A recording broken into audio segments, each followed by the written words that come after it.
All right, guys. It's great to see you guys filling up the airways already, man. And you're so good to us. Like and subscribe. Make sure you're hitting the like button. You guys are doing all the work for me. I don't even have to say anything. Appreciate everybody watching. We're getting ready to go coast to coast here in just over 3 minutes. Killer show. Scotty Scottish, what's this all about? So this is a show that we do every week, Tuesday, 9 p.m. Eastern Standard Time, featuring Cris Simmons, Mr. Michael Lichter, and it's all about women in motorcycling, history, some music. It's great. It's a good time. If you don't know the people that I'm talking about, sit back and relax. They always have some great talk, great guests on. Coast to coast, going wild. 3 minutes. Stick around.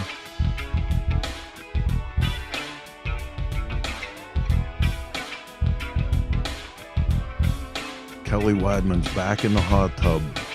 So I'm going to start doing all my shows from the hot tub. That's awesome. Walter Bednarski, New Jersey in the house. Good to see you here, Jersey. How about some of that pork roll?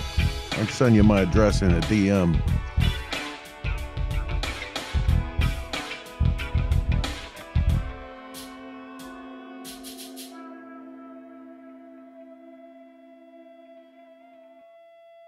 Just 2.5 minutes. We're going live with Coast to Coast. While you guys are waiting, I want to give you some thanks.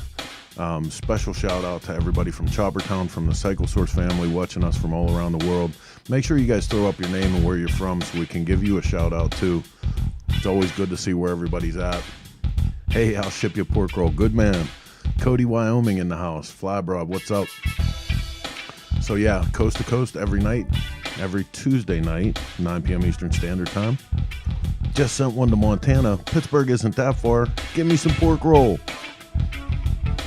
Under a minute. We're going live with Coast to Coast. Under 2 minutes. Well, I got to get it together. It's going to be a long night. Great show tonight. Hit that like and share button. Make sure you let your friends know when we're going live with Coast to Coast.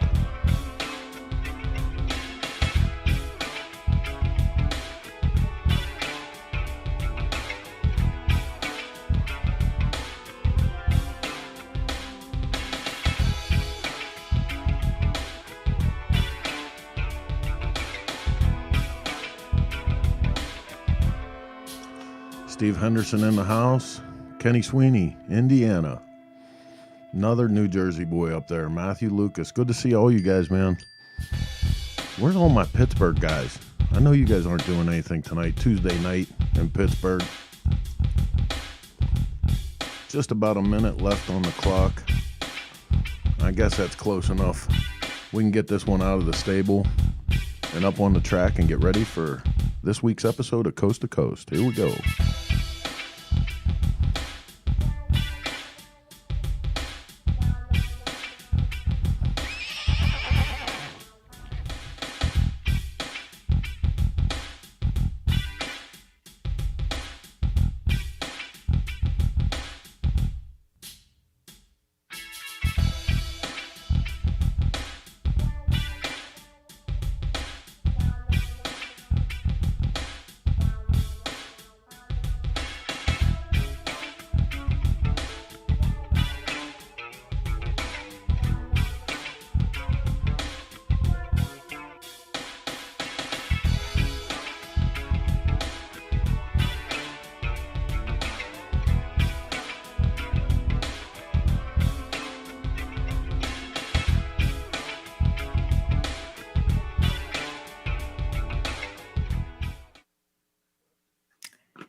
Happy New Year.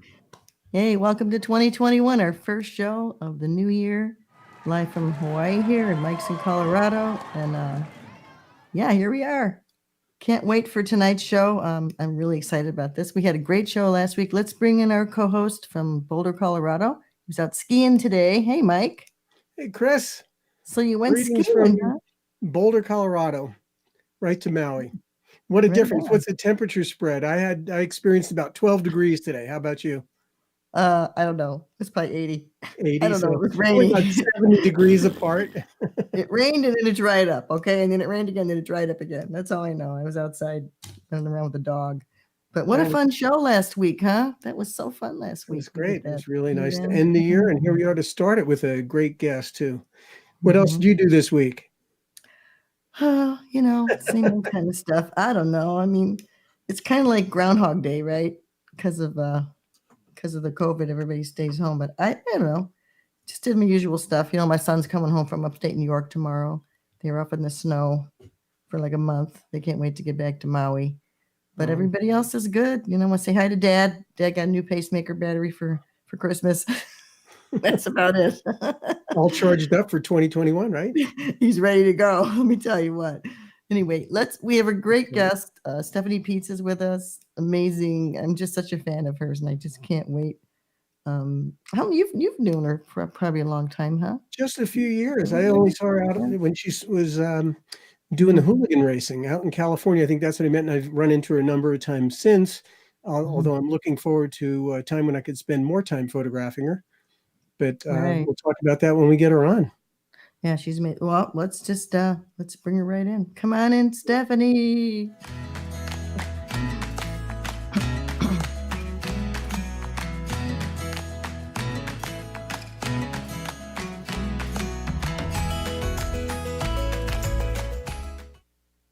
She is. Hey, how's it going? It's good. How are you guys doing? We're good. Excellent. Boy, we're spread out, right? Arizona, Maui, Colorado.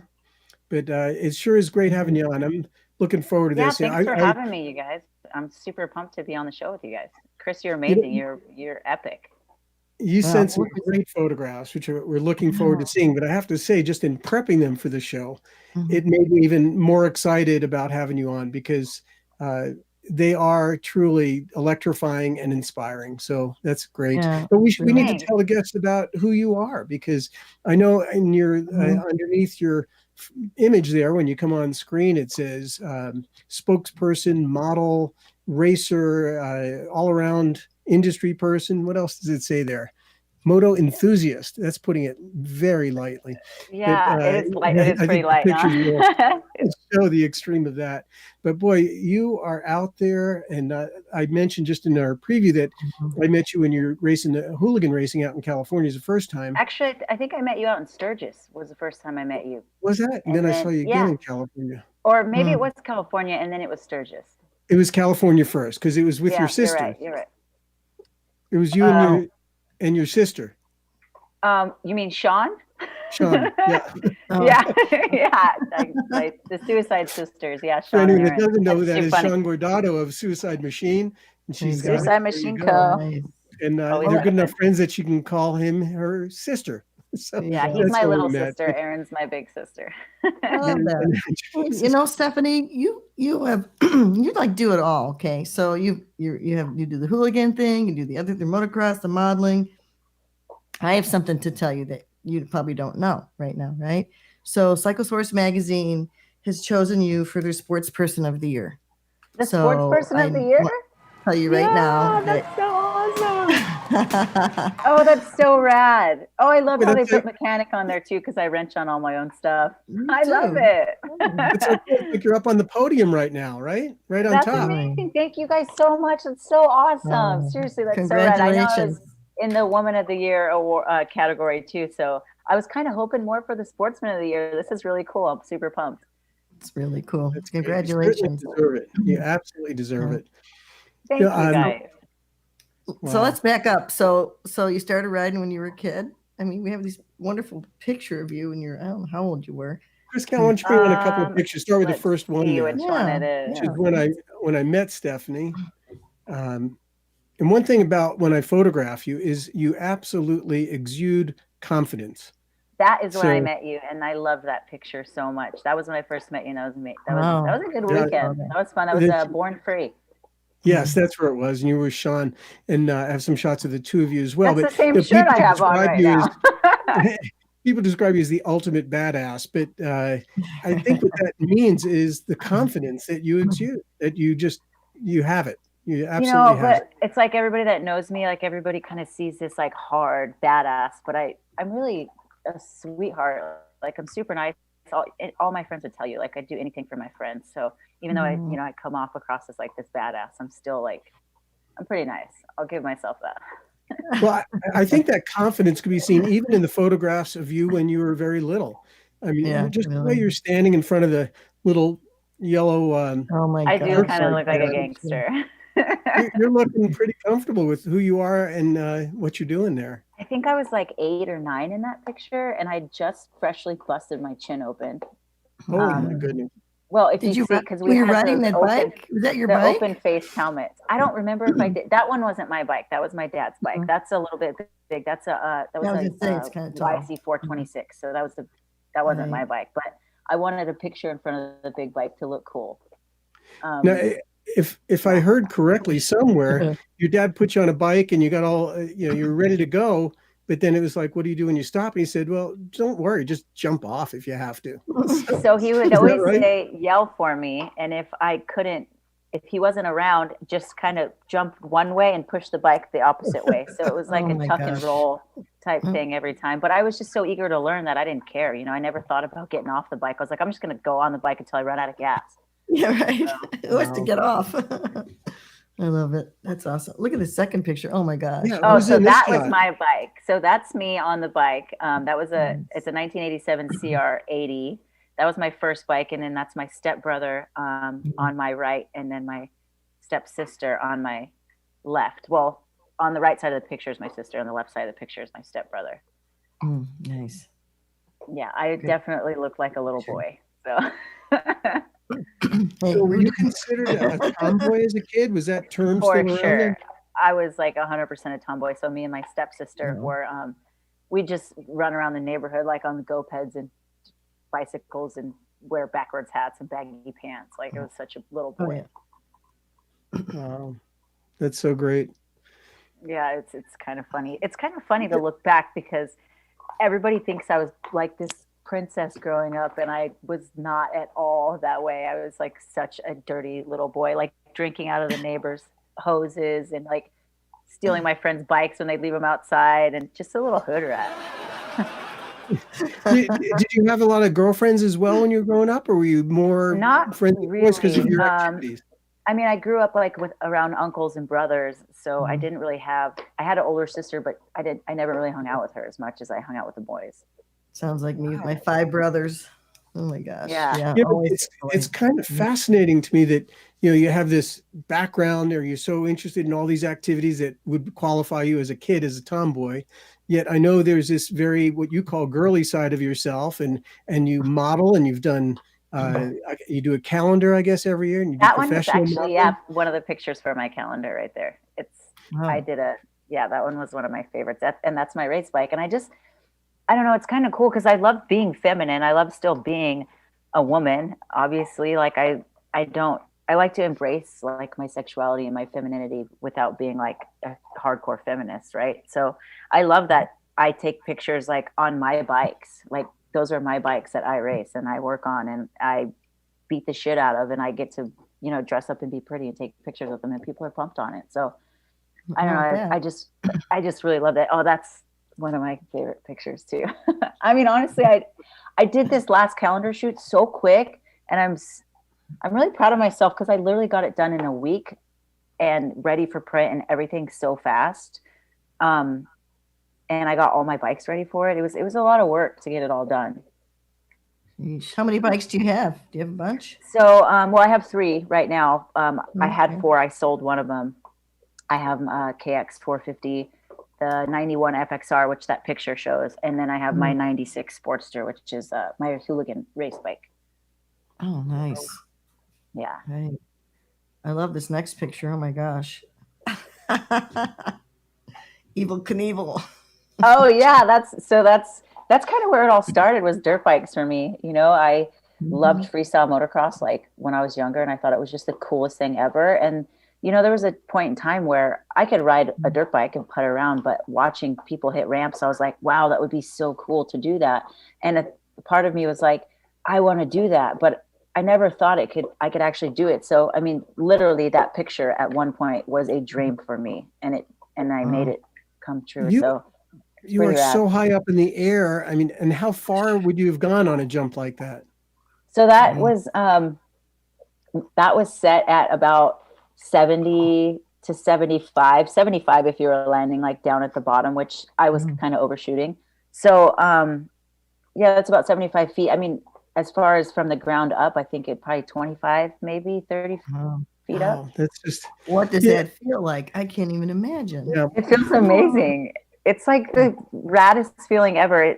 It's, you know, people always ask me like if it scares me or if I get scared, but the feeling of doing it, the accomplishment of like getting it done outweighs like the fear of it tenfold. So I'll beat myself up for days if I don't go for something, if I don't try to like push myself past the point. But if I do it and get over it, it's just amazing. It's just such an accomplishment. This is why you're sports person of the year. I know. I think it's so rad. I'm like, that's so cool. And it's funny because 2020, literally everything got shut down. So I didn't even really get to perform much. You know, I think there was maybe 2 races all year. I know. That must be just, I can't even imagine what's going to feel like for everybody to get back out there. You know, I really, I hope stuff So starts do you do this do you do the jumping as part of sort of a stunting performance, or are you just out with friends? What's the story? Like, even in this next shot, which looks like a race, I presume. I mostly just do it for fun. That was a supermoto race that I had never tried supermoto. I really wanted to try it. A couple people reached out to me and they're like, hey, you know, if we can get you connected with the right people, would you want to come down and do this race since it's in Arizona? And I was like, absolutely. Anything on 2 wheels, like I'll give it a try. So what is that? Is that like a dirt end? So supermoto consists of like road racing and dirt bike, like motocross. It's really cool. It's like totally new world for me, but it was really rad to try. I'd never tried. I did pretty good. Like most of the guys were really good road racing. And so every time we got to the dirt and the jumps, I would always catch up with them and or like jump over them because that's kind of like my thing. So I love it. Jump over pretty him. cool. Nice. Wow. Yeah, there was one guy I literally like jumped over. I almost felt bad. I was like, oh my God, I'm gonna kill somebody. This may be sort of a generational thing for Chris. Show off your shirt. You got to stand up now. Oh, wait a minute. Let's see it. Yeah, you know what? I envy you for that because I love like classic rock music, Show and my chest and the show. I never did Ill. before. But I think there's a bands. generational thing here because I hate to admit this, but you are kind of aged in between my son and daughter, and I think pretty much the same for Chris. Yeah. So you could be one of our kids. And I think some of the changes there, like I was skiing today, as you mentioned, but I remember being a kid and I was in a ski class, ski school, and I was 5 years old and was in Vermont. And my ski instructor, we had a break at lunchtime. You know, we had morning and afternoon, but there was this break during lunch. But in lunchtime, he had to perform because he did a backflip, and he was the first skier in the U.S. to do a backflip. That's so wicked. The name, Herman Goldner. He had quite the accent. But, can you imagine that? That's a lot of years ago, and I still remember the guy's name and how impressed I was. Right? Oh my gosh. And now you look at the extreme sports, and this would qualify. I think all these pictures that we see of you, to me, qualify as extreme sports, and you may think of it as normal. But even like supermoto, when did that come about? Isn't that like only about 10 or 15 years old? No, I mean, I'm pretty sure it started, like, don't quote me on this because, like I said, it's still kind of new to me, but I'm pretty sure it was going on in the 90s, like in the late 90s, maybe it became a thing. It could have even been sooner. So I could be wrong. So it's been around for a minute. Can I butt in? Can I butt in for 1 second? Yeah, please do. So are you going to fill us with some facts? Well, it's kind of it doesn't say your name under there. No, I know. I don't have a lower third. I'm just Chris the engineer. That's all. Our producer and editor of Cycle Source. So supermoto actually, in the 90s, like with Ward and all those guys, they brought it back. But actually, if you consider its heritage goes back, and Michael and Chris will remember this, probably Stephanie has no idea what I'm going to talk about. Yeah. But ABC used to, in Wide World of Sports, used to do a thing called super bikers. And they would take motorcycle riders from all different denominations and put them on one track that had some street bike turns, some dirt bike turns. You know, they had a little bit of everything in it. Yeah. And that was kind of literally the beginning of supermoto, I think. That's really cool to know. Like, that's really interesting to know. I had no idea. I mean, it makes sense, right? Sure. Crazy. Let's bring on some more photos. You got one of you on one of your dirt bikes. I don't know which one this is. So, that one. That's my 450. And that's your one that you ride the most, right, on the dirt? Yes, that's the only dirt bike that I have right now. I had a 250, but I sold it. Oh my God, look Yeah. at that. So that's I mean, about 70, 75. I'm sorry, if I was at the bottom of that jump looking up at the top, it would freak me out. And you just go off I it. mean, that's why, it's not meant for everybody. You got to commit, Mike. Once you get it there, you got to commit. You can't stop. It's funny, like what you say, Mike, about like the skiing and the backflips and stuff, because to me, like, I feel like everything I do is so small and minute compared to the people that I know in the industry that go so big and they're doing double backflips and front flips and like the craziest of the crazy stuff. So I feel like I'm like way down at the bottom of the totem pole. So when you look at me like tell everybody how you build up, because I know that you jump into a foam pit. Is that right? That's if you're going to do tricks and stuff. So like I've tried it. I've done a backflip on a big bike into a foam pit a couple times, but I've never taken it to dirt. So to me, I'm like, okay, it doesn't count because I've never actually landed it to like a dirt landing. Well, I'll be like your parent here, and I'm going to say, don't do it until you're ready. So keep jumping in the foam until you're ready. But It's something that I really wanted to do. And I kind of, I don't know, I practiced for it and tried it. And it's hard to have the resources to do it all the time. You know, a lot of these people that are really, really good, they have like their own compounds and they have places to ride every single day. You know, unfortunately, I don't have those resources available to me. So I do what I can, like when I can. Yeah, we have questions about that. People asking stuff. Have you broken any bones? Oh my goodness. No. Yeah. So just like in the last, I don't know, 2 years, I just had my knee replaced a year ago. I did my ACL, my meniscus. I broke my one wrist, sprained my other wrist, my ankle, my tib fib. I broke my neck. I separated my shoulder and my clavicle. That's a lot of bones. Now you're scaring me like Evel Knievel, okay? Because I saw it. He broke a lot of bones. Yeah, I mean, you got to think though too. He was on a bigger bike, and back then, like they had gear, but it wasn't as up to date. Like now we have such amazing neck braces and knee braces and our helmets and everything is our gear is a little also better. The suspension on the bikes and the way the bikes are built too, I imagine. Absolutely. Wow, I want to come and see you do that sometime. I can't wait. Maybe in Sturgis. I don't know. Maybe you do some stuff out there, huh? Maybe. Who knows? It's just everything. Of course you have been. You raced. Yeah, everything's really uncertain. But I'm down to ride anywhere there's an opportunity like to jump or ride, or I'm there. So what did you think of Sturgis? Was that your only trip there? The last time no, I've done Sturgis. My first year out there to race was 2017. And this is funny because relating to your shirt, Chris, I loved Ozzy Osbourne as a kid, like absolutely listen to Ozzy all the time. So when I went there in 2017, I raced and I won my class. I won like the female hooligan and we raced with all the vintage guys. And then I literally got this tattoo as I was watching Ozzy Osbourne play. And it was the most epic thing ever. I was so pumped. Ozzy. Yeah, it was rad. That's the concert I think Gloria went to. I went to bed. I was 80. She was only in her 80s then. She's like, "Let's go see Ozzy." It's like, right? I mean, I couldn't pass it up. It was amazing. It's not easy keeping up with Gloria. Do you know who Gloria is? Gloria Struck. Well, if you have to say her last name, you don't know her. No, I don't. I guess I don't. But you should, because she's 95 now.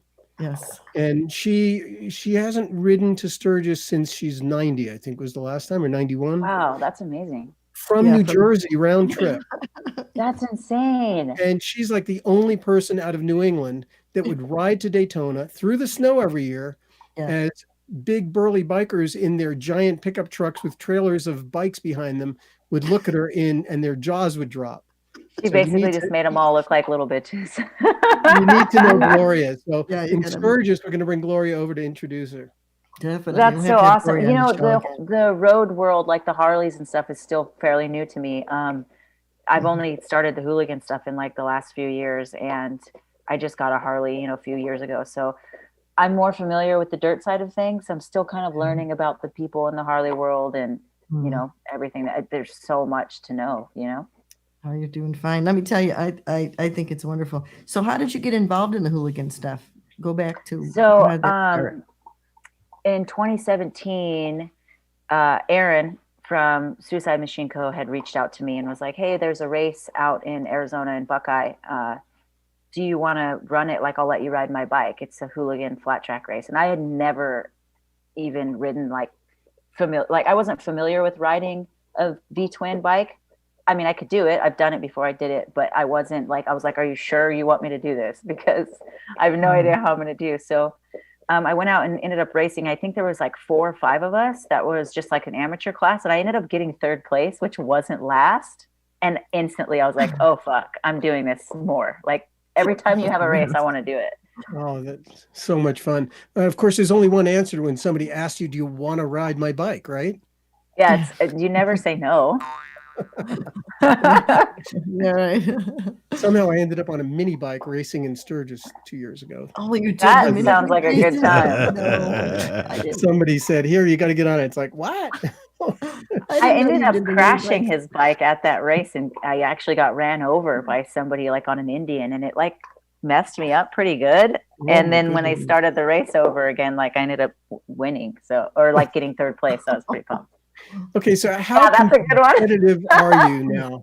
Tell us just how competitive you are. Wait, is that a picture of you? Is that a picture of you on the ground? Yeah, that's And me somebody on about the to ground. run over your motorcycle? Hopefully not you. So no, yeah, she dodged me. Thankfully, that could have been really bad. But I ended up hitting that guy's back tire because he cut down on me, and that's like a big no-no with hooligan bikes. It'll just make you high side like instantly. So that's what happened, and that's what that picture is. How tall are you? I'm 5'6". 5'6". Maybe 5'5". So and you don't look like you weigh all that much. So how does it feel when you're coming around a hooligan don't corner next underestimate to me. Danger Dan, who's like Oh, close to the geez, wall? Danger Dan. He will not let up for anything.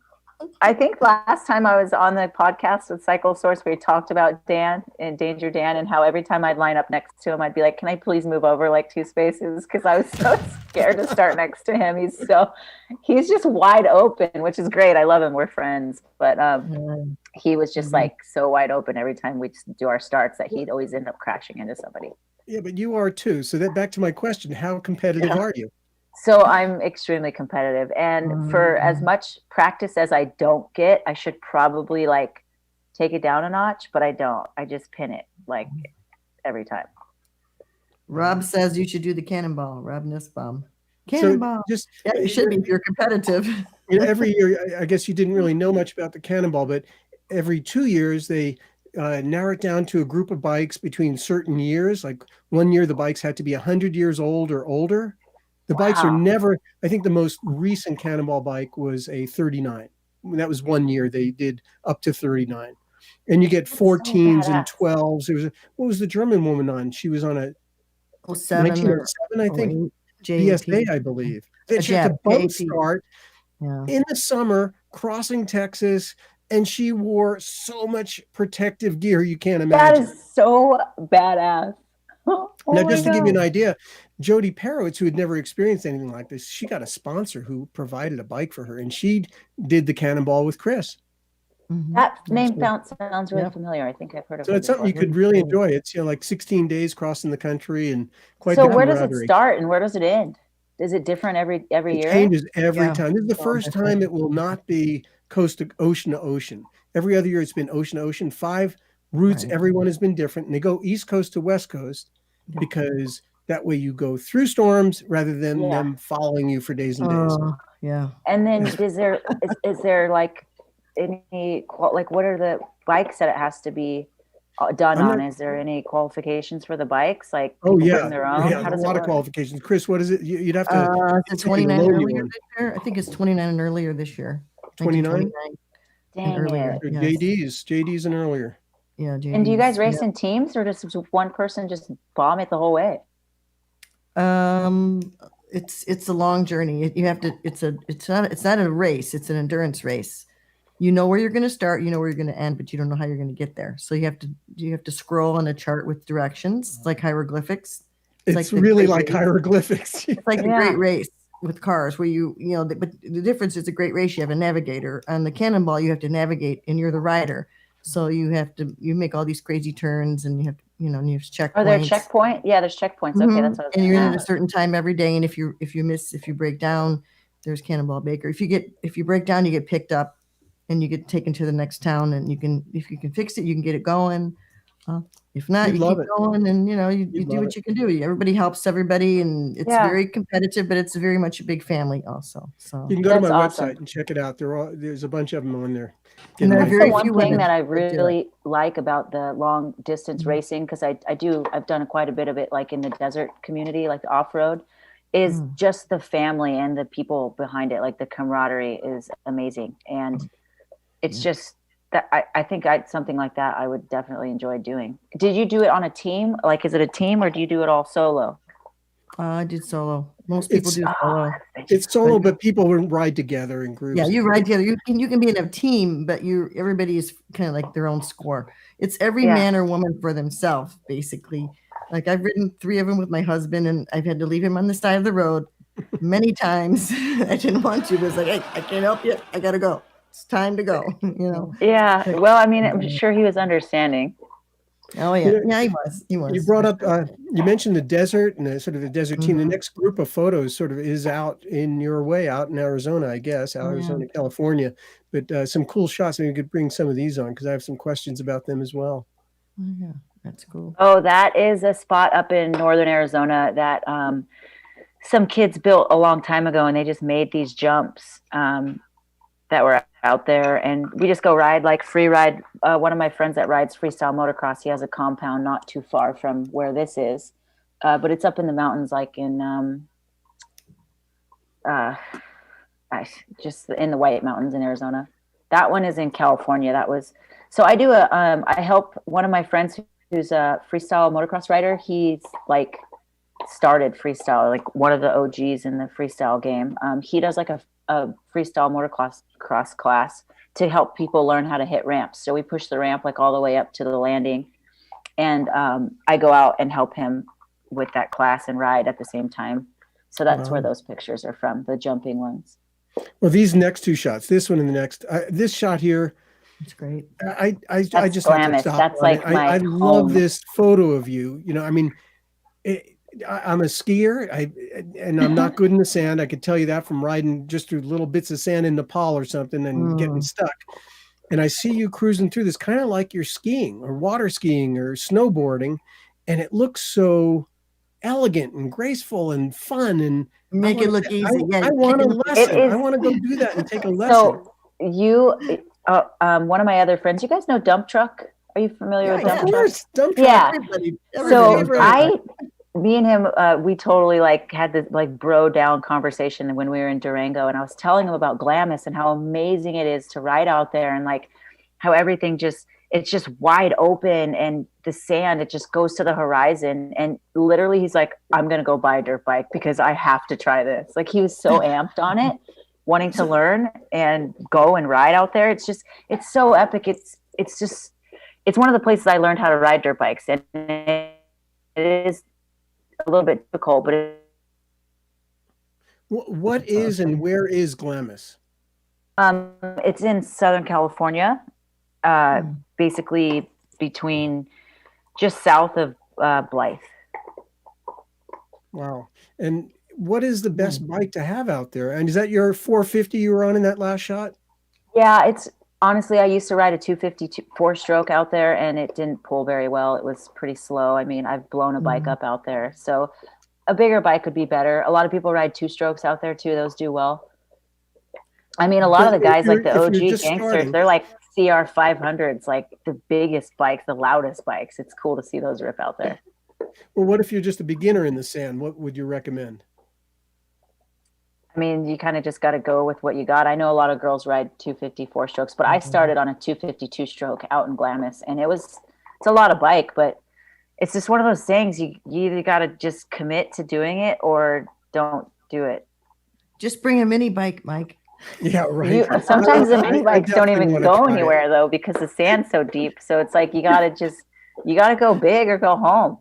That's right. And you can't stop, I presume. You stop, you sink. Is that right? I mean, you don't sink, but it's not. There's one good thing: the sand, when you fall over, is much more forgiving. So that's a plus. But yeah, I mean, you don't sink, but yeah, you want to keep your momentum up because it'll help you track. There's a lot of different little tricks you can use, like using a bigger paddle tire, like more paddles, stuff like that. Does anybody give lessons on this? That picture. Oh my God, look at that shot. Wait a minute. What are you wearing there? What are you wearing? Not there? much. Nothing. Not much. I see something red on the bottom. That's about it. And boots.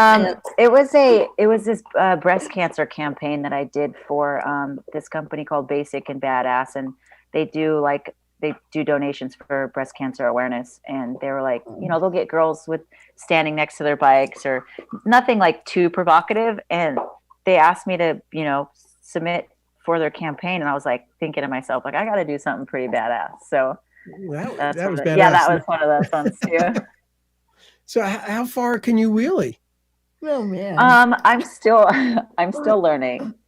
I'm still practicing. I do them okay, but I'm trying to learn how to like utilize the back brake a little bit more, because that's like your number one thing. You got to make sure you cover the back brake. So I'm still like in the process of learning, but it's the 450 practically wheelies itself. There's so much power there. So it's not hard to get it up. It's just keeping it there. Wow. Who makes that 450 you got, by the way? It's a Kawasaki. Kawasaki. All right. Yeah. Wow. Just absolutely, seeing you up in the air like that is mind blowing. So do you want to learn how to hit ramps, Mike? Is that what you're saying? Sand. I'm going in the sand. That's my challenge. I want to learn the sand. That way, the next time I go to Nepal, I'll do that much better. Yeah, you guys were up there in the sand. How deep was that sand, though? Was it really deep? In Nepal? Nothing at all. No, what was it? Enough to challenge me. But here we are. Look at you. You're modeling something here. That was actually I just had got my bike put back together. I got a new motor put in it, and I was just on my way home. I rode it home from Sacramento. So that was right before I left from Sacramento to Phoenix. That was just a couple weeks ago. Wow. How does it feel riding on the road? Because you come from this background of dirt riding, racing in the sand, jumping. What does it feel like being on a highway?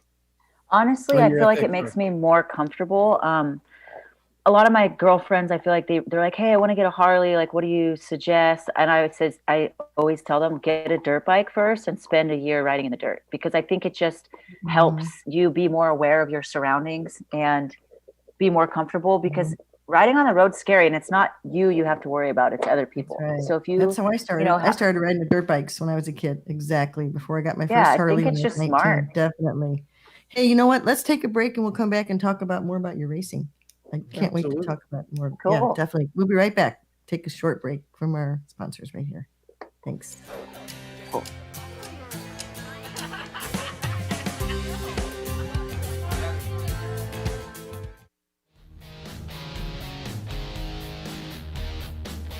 Hi, I'm Tom. I'm with Banks Brothers Motorcycles.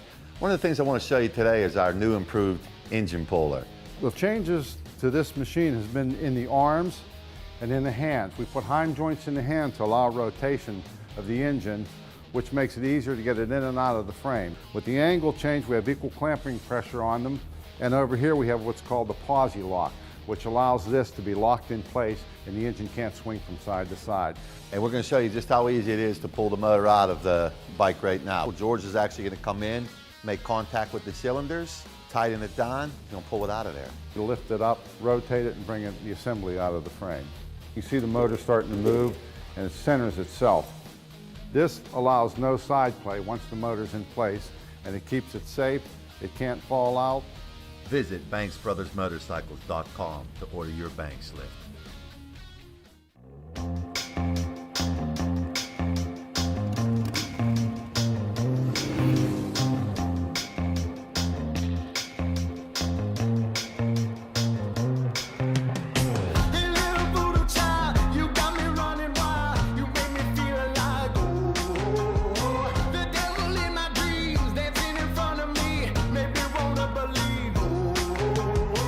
I feel your heart and soul perfectly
feel alive. Not riding in the rain though. Oh, Not that part. my pup just decided to hop in on front of my camera. Right. Well, we got Hi, bro. hi there, puppy. Cool. There he is. So we got Cool. some questions here. We got Yeah, Rob, there's ahead, also some regulars that we have. I know Yeah. our friends, builders Steve Broyles and Jeremy Valentine, they're back this week. And Dean Borgione from the Cannonball, Dean along from with all Rob the way from Nussbaum from the Hawaii. Cannonball. Are there other Cannonballers here, I'm Chris? sure there's a few. Well, Rob, of course, Rob Nussbaum, our mechanic. Yeah. Team Effie, Walt Lumpkin, who gets around. Walt Lumpkin's everywhere. another regular that's back, and Nancy Yeah. Weems sends her regards. Drew Woodford is sending a message Yeah, to Stephanie. Drew and Real Brothers Ashley. and Sisters Racing loves Stephanie Pietz. And then there's a They're question good. from Eileen Cannon, and she's wondering if you have any involvement with Babe's Ride Out. Hmm. I don't. I did a Babes Ride Out, the Babes in the Dirt. One year I had actually had the whole thing planned, and then I ended up breaking my ankle like the week before. So I ended up driving out with my girlfriends. They went and rode, but I kind of was, just a I wanna do sidekick that one. I standing wanna on do the that with my daughter. sideline. My daughter wants to do that one. We're gonna have to do You that know, one. you'd be an awesome guest to be teaching a class out there. Have you ever thought about that, teaching? I feel like I'm a better rider than I am a teacher. I'm okay. I wouldn't mind. Like, I've helped a lot of my friends learn how to ride, but it's just like with the ramp stuff too. There's girls that come out and ride, and I help them with that. I wouldn't mind doing it. I mean, I guess it's something I could probably look into for sure. Even with like beginning riders, younger or riders that are just starting out, I think you'd be so inspiring to know, not that you'd be teaching them jumping, but to know it, to see these pictures and know what you're capable of, and then to have you teaching them. I think that would be really inspiring. I love working like with little kids. Like that's the best. My friends' kids that always ride. Like, I love riding with them because they just have so much. They have that adolescent, fearless mindset, where they're just not afraid of anything yet. So that's why I love riding with them, because they just go for it. Right. That's right. If you were to have your own kids someday, how old would they be when you put them on a bike? They would just right out of the womb.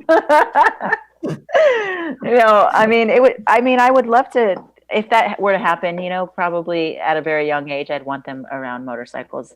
But that's another thing too, is like, not all kids are into it. I don't think I would have a kid that wouldn't be into riding, but I wouldn't force them into it if they weren't into it. Yeah. Well, I've got 3 and none of them ride. Well, my daughter liked to ride, but she was a student. My kids all rode dirt bikes when they were little, and they chose not to ride later on. That's okay. Yeah, sometimes, I rode when I was younger, and then I kind of when I was a teenager, I was a bad teenager. I was always getting in trouble, but I didn't actually buy my own dirt bike until I was like 21 or 22. So it wasn't like something I was into like right at the get-go, So you had one older sister and 2 brothers, is that right? Yeah, I have one older sister and 2 older brothers. So you're the baby. I am the baby. So how much trouble did you get in high school? Well, I think it's because I watched my older siblings, fuck up so much that I think I didn't go down that route. I think that's why I'm doing what I'm doing. You and I have a lot in common. I'm number 5 of 7, and I remember watching everyone else. Oh my goodness! And going, okay, I don't want to do that. I might do a little of that, but that I'll never do. You're like, I'm just gonna ride my bike over here. You guys can go ahead and go about your business. As the baby in my family, I got away with murder, I have to say. And my siblings will both say that as well, that I got away with murder, that I took far more liberties than they did and got away with them all. Hey, parents give up, okay? My mom was like, I can't say I got away with stuff, but I definitely maybe didn't get the hammer put down on me as hard as my siblings. That does happen. Hey, Rob wants to know about the guitars. He keeps asking about the guitars. Oh, okay. So, I attended this. It was a rockabilly show. My ex-boyfriend, who rode freestyle motocross, did a stunt show at a rockabilly show here in Lake Havasu, and they did like a Miss Rockabilly contest. And I didn't even know until like the first day we were there. I was like, there's a contest where you could win stuff. Like, I'm in. And then I ended up winning. And then I went back the next year and won again. So that was the sasses and the. But you don't play them. You hung them on the wall. You didn't play. I could play them. I mean, I can kind of pluck a little bit, like mess around, but I'm not by any means a guitar player. Well, knowing you, you'll probably start learning because you can do anything. You put your mind to it, right? You know, I think if I wanted to, I probably could, but it's just another one of those things that's, you got to pick your time, right? And right now, like, motorcycles are just occupy every inch of me. What are your next challenges or things that you're looking at maybe doing? So I was thinking about maybe doing the Mint 400 on my hooligan bike. Oh, next to Dan? Yeah, but way ahead of Dan.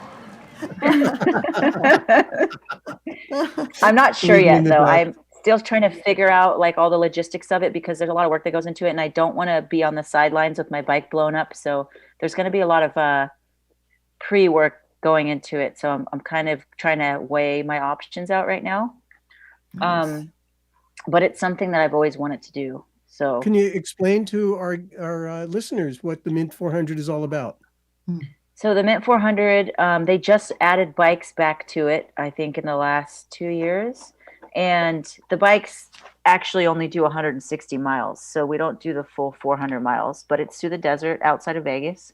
And it's been around since the 60s, I believe. The Mint 400 was, I mean, back then it was just bikes and there was thousands of them.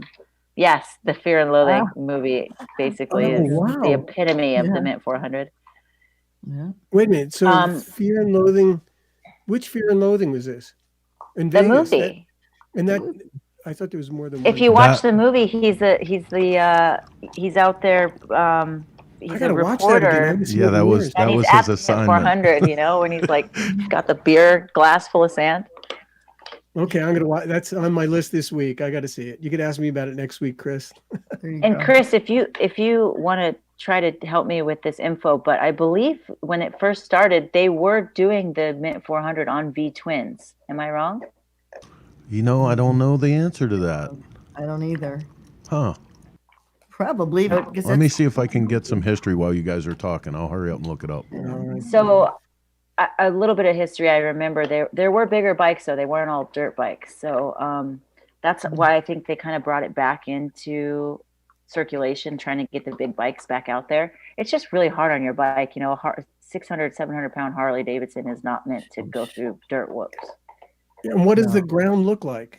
Yeah. It's just rock and sand and wash, and there's a couple little hill climb sections that have like kind of almost like a canyon where you're going through rocks. It's pretty brutal. Well, how fast can you go? You know, I've never done it, so I don't know. But I think that it just depends on a dirt bike. You can get fifth gear wide open. You can get wide open on it? Yeah, I didn't know if the ground was too erratic and unpredictable. I mean, it is, but it's just one of those things like just go over it. It's the risk, the calculated risk, right? Yeah, you just got to burn through it. So the faster you're going, the faster you get through it. Do you have sponsors? Do you have sponsors for riding? I was been with Tucker Power Sports the last 2 years, and right now, everything with COVID, I know that they said they wanted to re-sign me for another year, but I'm still kind of waiting. So I'm not 100% sure if I'm going to be on with them for another year, but I worked with them. I worked with Twin Power. I have a supplement company I work with called X Endurance. A few clothing companies I work with, different Amster Racing, RI helmets, 100% goggles, Garnet boots, like all Tucker brands pretty much is what I've worked with for the last few years. How many women do you think are racing hooligan right now? I mean, not many anymore. There's not very many. When I did it, I know there was like 3 or 4 that did it with me, but it really just depends. You know, it's not an inexpensive thing to do. So it's a little difficult, especially if you don't have help from sponsors. I'm very fortunate that I've had amazing companies help me out with doing these races. You know, Tucker Power Sports has been huge for me the last 2 years, and especially even with COVID, like I had knee surgery. I mean, it kind of couldn't have happened at a better timing. I had knee surgery, and then COVID happened and everything got shut down. So nobody could race. But for 2021, if stuff starts opening back up again, I really hope I can kind of get back in the saddle. And Tucker will be behind you? I'm hoping. I actually have to talk to them tomorrow. So how about Bonneville? Have you thought about going out to the Salt? If somebody, just like one of those things, if somebody gave me a bike and said, hey, do you want to ride my bike and set some land speed records? Hey, absolutely. Okay, we're putting it out to our listeners that Stephanie Pietz with Drew and Ashley actually do anyone that. That wants to loan her a bike to race Bonneville or the Cannonball, that she is willing and ready, right? I'm ready. I'm in. Doing the Cannonball. You're tough. I'm go. Put me in the pilot seat. I'm ready. Wow. That's kind of how I got offered to race the Baja 500. It was the same thing. They're like, we have a bike, we have everything. Like, do you want to do it? I'm like, absolutely. Oh. Your game. Okay, so officially, I have a bike that you could share time on. We could definitely get you on War Pony to make some runs. 69, I like it. Okay, Bonneville's on the list for next summer, right? Nice. Yeah, that's like right around the corner. I'm ready. Let's do it. Have you been to Bonneville ever? I have not, but Bonneville is epic. Bonneville is like, you got to experience exactly. That's one of those things that is on my bucket list for sure, 100%. Even if it's just to go and like do wheelies, I just to go. Wheelies in the Salt. I love it. It's really like one of those things that if you could be anywhere in the world, and Bonneville would be a place where people would say you have to go experience sunset on the Salt or sunrise on the Salt. Absolutely, especially like in the motorcycle world. Like if you have any knowledge of, but like Bonneville's just insane. But even if you're not into motorcycles, it's that spectacular and different. It's otherworldly. Oh, everybody's already offering up rides for you. Look at this. What? Yeah. Yeah, you're getting offers. That's awesome. Yeah, I'm Drew so Wilford, in. I'll put her on seriously, my bike. do I need to like put my She should email set a address record. across the screen right here? That's right. That's so Wow. cool. It's going to happen for you. I have a feeling you're going to do that. You probably end up doing the Cannonball. The Buell sisters will put you on a bike for Bonneville, they're saying. I've actually talked to Ashley and Drew. They live here in Arizona too. They're good people. actually, I think Drew his did name's say Drew or he Gary or offloaded something them. like that. Wow. Right. That's wow. awesome. I guess we know what you're going to be doing the next. We've just planned out your whole year for you. That's right. I was actually supposed to do a ride in Nova Scotia last summer, but it got canceled with COVID. It was just a Harley ride, but it was this really cool Harley tour around Nova Scotia. And who was doing it? It was called Cabot Trail Biker. So the Cabot Trail is like a famous trail in Nova Scotia, road that wraps around the island, and it's absolutely beautiful. So I'm hoping that maybe I can, get that going this summer if stuff opens back up again. The Cabot Trail Riders, and is that like a tour company or just? It's called Cabot Trail Biker. Yeah, it's a tour company. His name's Daniel and his wife. They own it, and you stay at all these really nice little bed and breakfasts, and like you'll go out in the morning and do like you'll lobster fish in the morning, and then you go ride, and they come back and they do this huge clam bake in the afternoon. Oh, I need to talk to these people. Yeah, so that's the thing. That was actually right there. I was trying to you're so fast, get a group of my friends to go. I'm headed. I was asked to do that for Harley, and they have an unbelievable Celtic music festival in October, and it's a bit cool. But boy, I had such a good time. We put 1,000 miles on the bike on that little island. Where was it at? Unbelievable. It's on Cape Breton, where the Cabot Trail is. Oh, okay. Okay. So if you could do it in October, I don't know if you like music or not, but boy, every night music somewhere on the island. We were going all over till 2 a.m. It was unbelievable. Oh, that's bitching. Yeah, it was and really food great. And wine. What else could there? That's right. It's got all the food, ingredients. Wine, music, bikes. That's everything. Hey, I got to ride. I got to ride the Cabot Trail around time for Warfrat Rally. I went up there for that. Oh yeah, and that was another good rally in September. Yep. That's another good one. Stephanie, somebody asked, What's the story behind Ashley at the Buell Sisters said, what's the story with the elk behind the you? one about And the I elk. know that's another part of your life that hasn't come up, but boy, I guess in terms Oh of yeah. hobbies, this is So another I was big on deal. a hunt for a whitetail, and I found these. I actually glassed them up like across, I don't know, it was like 600 yards away. I saw like this white thing on the side of the hill, and then I walked over there and ended up finding these. And this is like a huge find. Yeah, it's an 8x8. It's Unbelievable. Holy it was crap. it really couldn't have been any better. Like you don't find sheds like that all the time. Those make you look so small. I know. I just look like a little tiny person holding them. Now, did that end up making it to the Thanksgiving table, or was that another shoot? No. So elk, if you're familiar, they shed every year. They shed their antlers and drop them. So I didn't actually kill the elk. I just found the sheds on the ground. That's better anyway. I mean, I don't know, whatever. I mean, I've only hunted I've only actually hunted once, but it was really small, and I never am like not a huge trophy hunter. You know, it was just I ended up hunting. It was right before Thanksgiving, and I cooked the backstrap for like all my family, and it was really, really awesome, like to share it with everybody, you know. But I never like over hunt or go hunting trophy or like don't eat the meat, you know. That's never been my go-to for hunting. Food for the table? I like archery stuff too. Yeah, absolutely. I like organic meat. I have elk in my freezer. It's amazing. And how long does that last you? All year? No. So this is just from the last hunt. Yeah, it'll last me all year. That's incredible. And I guess I remember you talking somewhere about packing the meat out, and that was quite a chore too, huh? Yes, that is Tell us a about lot that. of work. That's the hardest part, right? So, and not to like bring it, my ex-boyfriend was the hunter. He was like my hunting guide. So we split. Everything's fine. Like it's not a big deal, but we're not together anymore, but he worked as a hunting guide. So I'd always go out and help him, and we would pack out a lot of the meat. And it was like, I mean, one piece of elk, just the thigh itself is like almost the size of my whole body.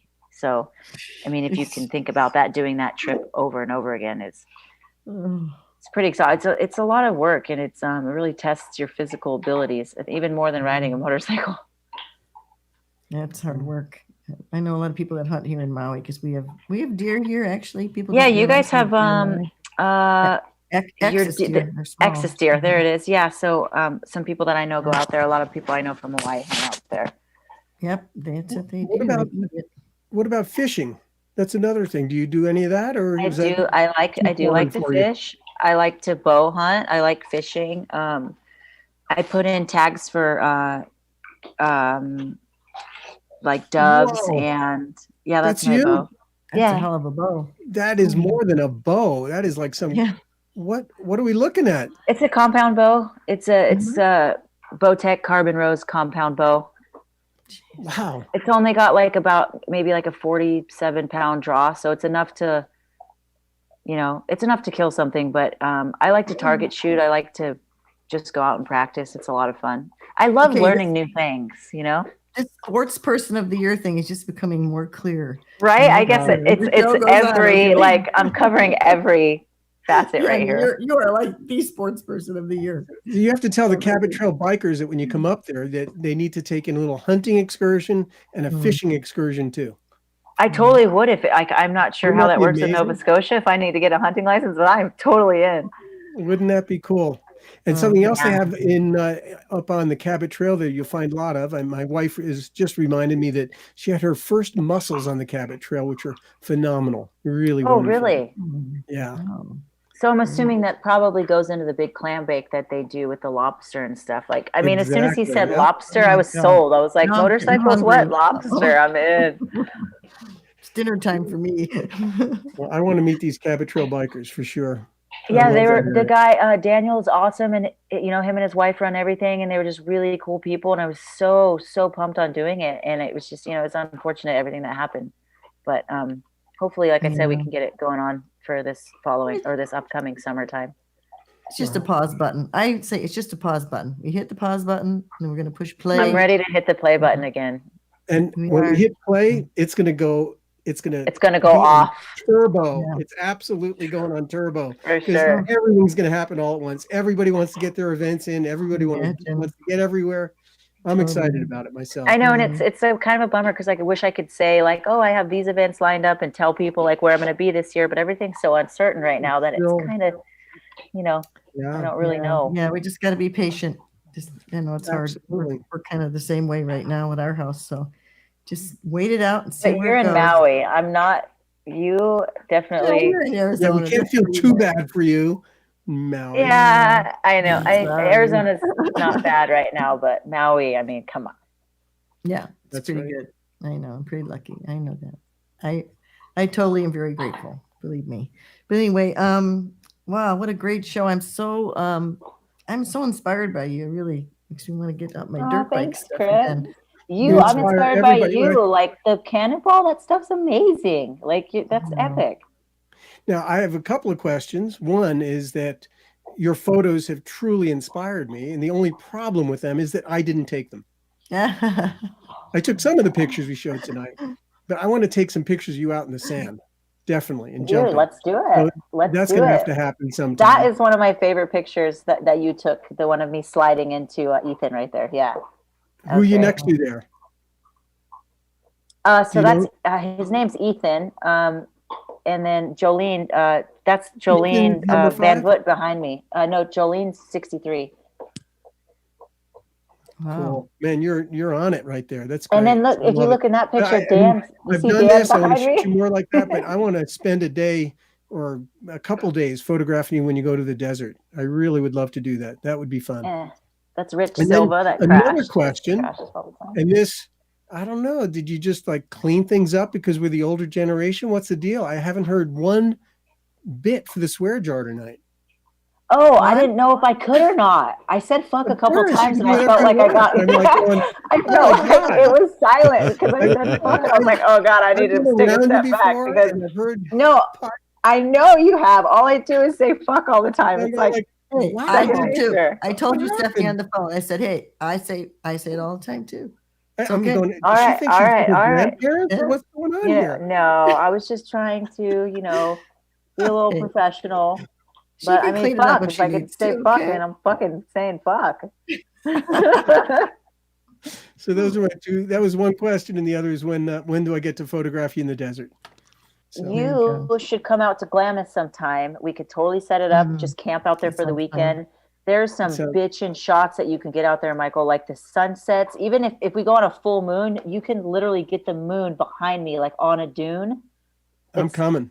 Nice. I'm going to be there. Gotta do it. What kind of bike do I have to bring? Will the 250 work for me to start? If you could get like a 252 stroke, that would be good. Or maybe, you know what, I think that not to be a dick, but I think maybe you might need to start on a quad. No. You can be a squatter for the weekend. Me on a quad in the sand. That's not going to work. Well, I mean, you'd be able to get everywhere with all your equipment. I'll go down like multiple times on 2 wheels before I get on a 4-wheeler. Oh, you pushed his buttons. I love it. That's so funny because I talk shit about quad riders all the time. I shouldn't, but I'm just. Hey, it's okay. I like to see Mike's probably look at these different shade of red right there. You know what's funny is you'll probably get on a bike and then just be wrecking all over the place. You'd be like, give me the fucking quad. Give me the quad. I gotta put my camera on there. Get your little 6-pack rack with your camera bag on the back. Be set. Wow. I'll tell you what would be interesting. I've never done this. Now I want to ride my own bike for sure. It'd be interesting to be on the back of a really good sand rider backwards, photographing you going through the sand. Now that would be kind of interesting. Without the rear fender. I do like a sissy bar though. Yeah, right. That could be a little. I mean, we could probably make that happen, but I don't know how long he would stay on. Yeah, I've gone down like this too. Going down the sand is a little better. Hey, listen, I took him up the tail of the dragon backwards on my bike, and we were getting it. I was riding with the boys from Wall of Death, and Mike, I'd look and I'd see on the side of me, I'd see Michael's little feet bouncing around and shit, and we didn't lose him that day. So That's fucking And we had great. some good riders. Who was behind us that day? Lee from Wall of Death and Lee from Wall of Death. Bill And Dodge. he kept having to have his front tire. He was insistent that it had to keep hitting my shoes. He wanted to keep touching my shoes. He was trying to take you out. And we we were getting it. We were on it. That's rad. Oh, is your wife listening to this? Yeah. Okay. You better. Whoops. And then somebody, Chris, I think it was Bill Dodge, loaned me a bike after that to go run it myself. He felt so bad that I had to sit backwards for the whole thing there and back. He said, "Here, get on it." And so I got to ride the whole thing. You got to ride one. I think that was his chop suey bike that you rode up. But whatever it was, man, you took off like a bat out of hell too. Like you really rode it. Loved it. Right. Awesome. What do Stephanie, you have planned for this year, Mike? Do you have any do you have any events or anything that you know of that you're going to? I'm invited. There was a bike show I was supposed to judge in Rome, and that got postponed. And normally I'm in. Normally next week I'd be taking off for Verona, Italy next week, and I've done that for 7 years. So everything's on hold. But I think Verona is postponed by a few months, and the Rome show, I think they're expecting me in April. We'll kind of see how things go. But Did really, you see very that they're little. doing the Mama Tried show? I think down in like Brazil or South America or something. Yeah, I'm not going to go there this year. Yeah, I'm going to see how it happens. I'd love to go next year. It's funny because I've traveled really all over the world. China, Tibet, Nepal, Afghanistan, all over. But I've never been to South America. It's so weird. So I would love to go. I think I'll wait till next year. I know Dan and I spoke about it because he's headed down there. But he goes everywhere. Yeah. Yeah. He's game for anything. Amazing. We actually spent a week or more, 10 days riding in Nepal together. And that was a blast. That was so much fun. I think I saw that, and that was amazing. I did a ride through India, but we didn't quite get to Nepal, but it was through the Himalayan foothills. And that was pretty rad. We were on Royal Enfields. So who'd you go with? It was a tour I did. God, it was a while back. It was just one tour guide. My friend set it up. So we all flew out there and just did this ride on Royal Enfields. And we were up through by Kashmir and did you go to Manali maybe? Yes, Manali. We flew out of Manali. That's where we ended. Yeah. Yep. And then we ended up being about 5 miles from Tibet in this orchard, this apple orchard. And that was one of the last stops that we were at. Wow. I would love to go riding in Nepal. I would love that. And I guess you went to Thailand. Have you been? I know you rode in Thailand and you rode I did a motorcycle tour in Thailand, and that's where I blew out my ACL. Oh my goodness. Jeez. Oh God, I can't imagine that trip home. Yeah, it was so brutal because it happened so far away from everything, and we got these local people to pick me up. That was just this local house out in the middle of nowhere, and these guys picked me up. We put the bike in the back of the truck and tied it down with rope. And I was riding with my leg up and my knees just so swollen, and I was covered in water because we were riding through washes, and I'm so they have the windows down and I'm freezing. I was just so uncomfortable, and I just wanted to go home so bad. But now that I look back at it, I was that made me tougher because it was hell. Yeah. Gosh. But I'd do it all over again. That's the fucked up part.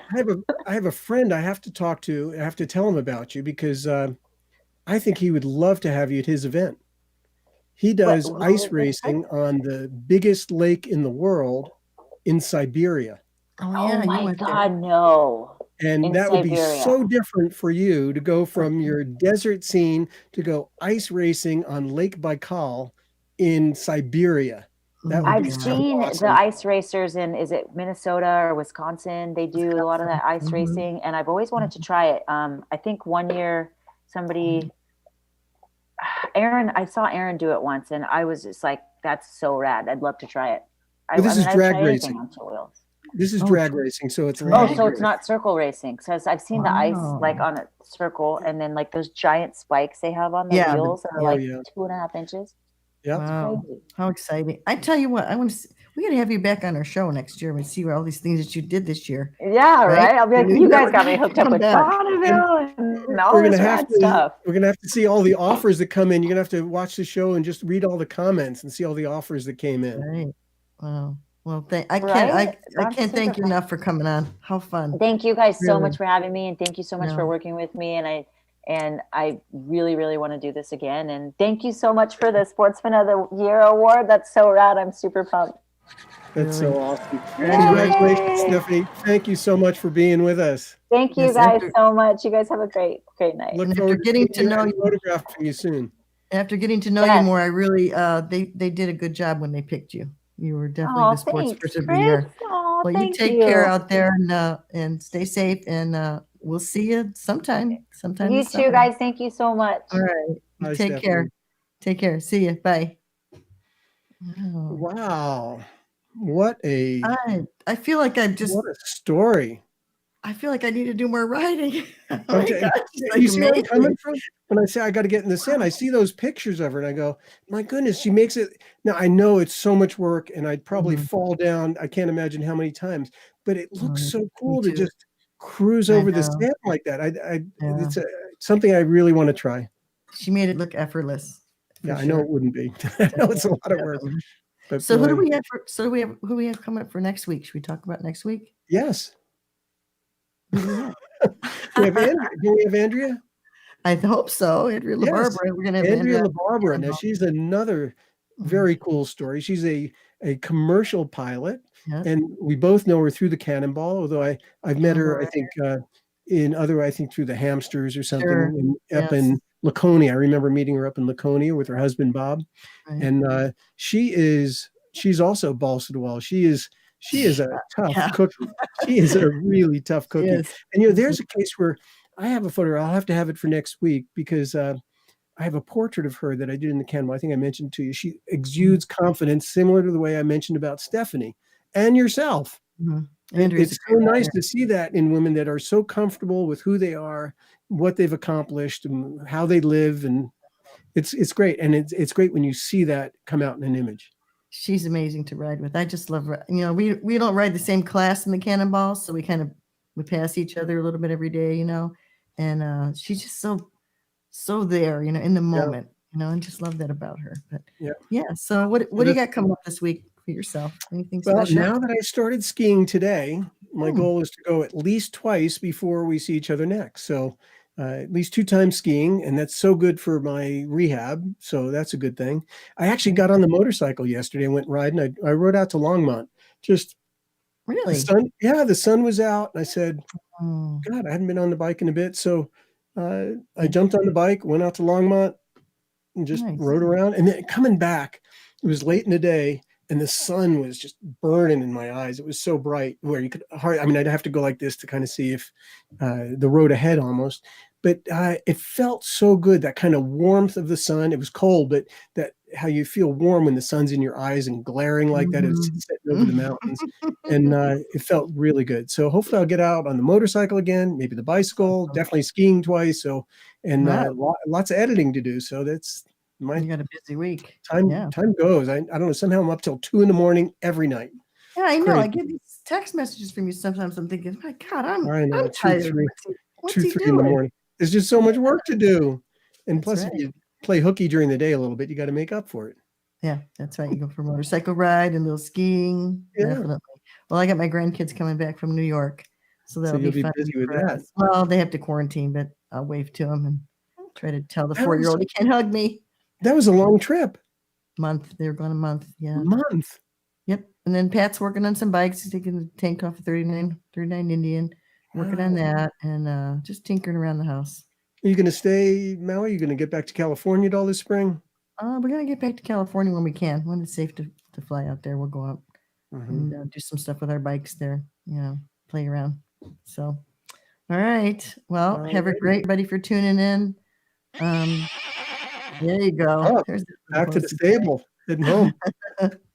Thanks to Cyclosaurus and our sponsors and everybody. And we'll just see you guys next week. Right All on. righty. Sounds good. See y'all next week. Thanks for all the comments. It's so many. I'm Definitely. trying to address more, but we were so involved with our guests there. Yeah. So it's Really great. good. We'll see you next week. Take Thanks, care, everybody. Bye-bye. Bye-bye.